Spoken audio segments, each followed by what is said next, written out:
সম্মানিত viewers, red magic 11 pro max 11 pro red magic 11 pro global variant 16GB 512GB 8000 mAh battery.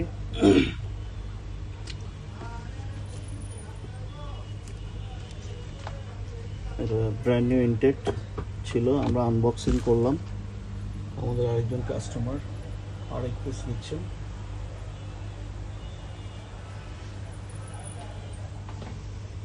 তো আপনারা চাইলে colour ব্ল্যাকও দিতে পারবো, আপনারা চাইলে অর্ডার করে ইনশাল্লাহ 3 থেকে 4 দিনের মধ্যে ডেলিভারি পাবেন। আর এই মুহূর্তে আমাদের গ্লোবালটা অ্যাভেলেবেল আছে, আপনারা চাইলে গ্লোবালটা নিতে পারেন।